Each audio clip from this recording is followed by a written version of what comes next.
Buenos días. Mi nombre es Wilfredo Antonio Martínez Ahumada, estudiante de Ciencia de la Información y Documentación, Bibliotecología y Archivística de la Universidad del Quindío.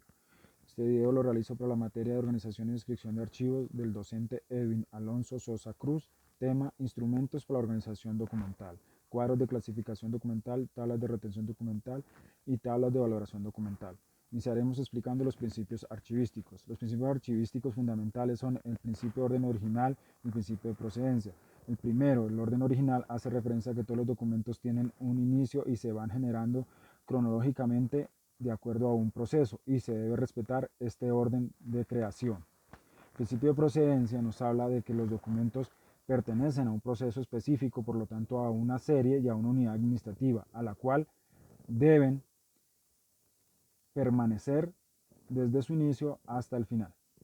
Hablaremos ahora del ciclo vital de los documentos. El ciclo vital del documento, según la Ley 594 del 2000, son 3 etapas en las que van a estar los archivos desde su nacimiento hasta su disposición final, ya sea destrucción o conservación. Estos archivos o fases son el archivo de gestión, archivo central y archivo histórico. El archivo de gestión es el lugar donde están todos los documentos que aún tienen una manipulación alta. Es una consulta frecuente y están probablemente en trámite. El archivo central es donde encontramos los documentos que su consulta es menor, pero que su conservación aún es necesaria, pues por cualquiera de los valores que tienen los documentos, que ya veremos más adelante. Y el archivo histórico es donde se conserva toda aquella documentación que será conservada permanentemente en la institución. Hay una cuarta fase que para algunos autores y que anteriormente se utilizaba mucho, que pues, es el archivo intermedio. En el archivo intermedio está ubicado en medio del archivo central y el archivo histórico. Allí dejamos todos los documentos que ya no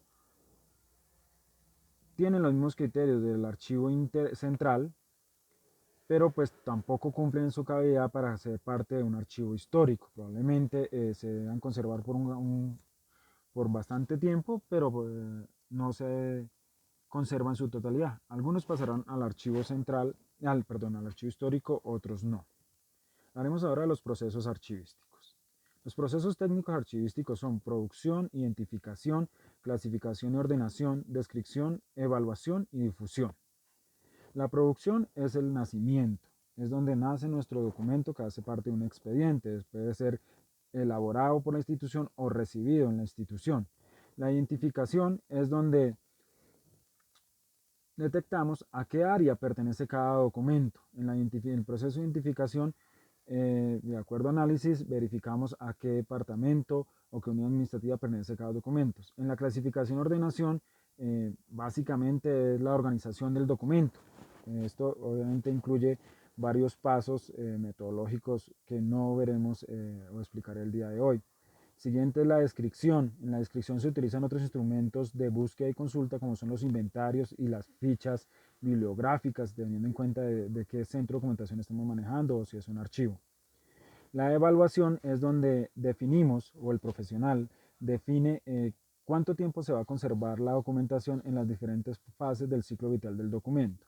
Y en la difusión es donde se da a conocer las herramientas creadas en los diferentes pasos o procesos archivísticos. Hablaremos ahora de las herramientas básicas en la organización de documentos. Las herramientas básicas son, o que veremos en esta ocasión, son los cuadros de clasificación, las tablas de retención y las tablas de elaboración. Los cuadros de clasificación es una ficha donde se hace un listado de las series y subseries que tiene el fondo, nuestro fondo, nuestra institución, la totalidad de documentos. Acá esta ficha debe reflejar el fondo que pertenece y cada una de sus secciones, subsecciones. A raíz del cuadro de clasificación nace la tabla de retención documental. En la tabla de retención documental lo que hace es anexar mayor información. En esta ya se estipula cuánto tiempo se va a conservar la documentación y cuál va a ser su disposición final. También encontramos pues, la tabla de valoración documental. Para la elaboración de la tabla de valoración documental generalmente utilizan un cuadro de clasificación al cual denominan cuadro de organización de fondos acumulados.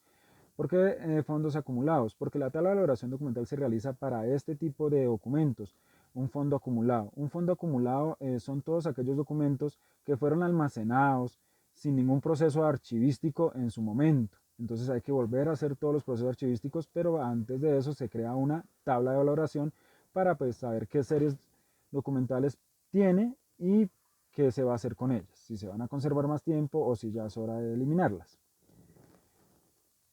Continuando con los términos que he dado, hablaremos de las series documentales. Entonces, una serie documental es el nombre que se le da a una agrupación, a un grupo específico de documentos que tienen pues algo en común. Estas series documentales nacen realmente de los procesos y procedimientos de cada unidad administrativa, de cada área o oficina productora. Esas series documentales pueden estar divididas en subseries dependiendo el tipo de serie que estemos trabajando. Ejemplo, las actas. Las actas usted las puede subdividir dependiendo de a qué actividad corresponda. Si son de comités, tenemos actas como serie documental y subserie, actas de comité de gerencia, actas de seguimiento y bueno, pueden haber muchas dependiendo cada serie. Por último, hablamos del término tipología documental. La tipología documental es el resultado de una actividad. Cada actividad genera un documento entre instituciones. Estos documentos están estipulados en los manuales y en los procesos y procedimientos y son los que van a conformar nuestras series documentales, nuestras agrupaciones. Entonces, las tipologías documentales pueden ser muy diversas o iguales dependiendo de la serie a la que pertenezcan. Por otro lado, encontramos el término de disposición final de documentos o series. Para la disposición final de documentos, en resumidas palabras, es qué se va a hacer con los documentos, se van a conservar, se van a eliminar, y existen unos valores que ayudan a identificar esto, son los valores primarios y secundarios. Entre los valores primarios encontramos el valor administrativo, que es el que produce todos los documentos porque tienen una tarea administrativa, colaboran a una tarea administrativa. El legal, que nos sirve como testimonio ante los tribunales, el valor fiscal, que justifica dineros ante la administración pública, el valor contable, que soporta las cuentas, los ingresos y egresos, el valor jurídico, que devenga de los derechos y las obligaciones legales de las personas o la institución. En valores secundarios encontramos tres: el valor informático, testimonial o histórico. El informático también es conocido como científico, es el que nos ayuda a reconstruir ciertas actividades, procesos o inventos. Testimonial es el que nos ayuda a conocer los orígenes de la evolución en la historia de algo. Esto también se les puede conocer o se le identifica a algunas personas como el valor cultural. Y el valor histórico, que es el que tiene los documentos que sirven como fuente primaria para la historia, que realmente nos van a servir para narrar la historia de la institución o del país. Bueno, para terminar hablaremos de las opciones para disposición final. Como les comenté, con estos valores se define la disposición final. La disposición final puede ser conservación total para aquellos documentos que se van a conservar permanentemente, eliminación para los que pierden cualquiera de estos valores en cualquiera de sus fases. También existe la microfilmación, siendo considerada por acciones de la Nación como el proceso más efectivo para garantizar la reproducción de un documento de manera digital, y la selección, que es para aquellos documentos que se conserva una parte como testimonio de las actividades, pero no es necesario conservarlo todo. De pronto son documentos que son muy similares y pues se evalúa qué porcentaje se conserva de acuerdo a valores cuantitativos y cualitativos, dependiendo de la serie documental. Bueno, con este tema terminamos el video de la unidad 3 para el tema de instrumentos para la organización documental, cuadros de clasificación, tablas de retención y tablas de valoración documental.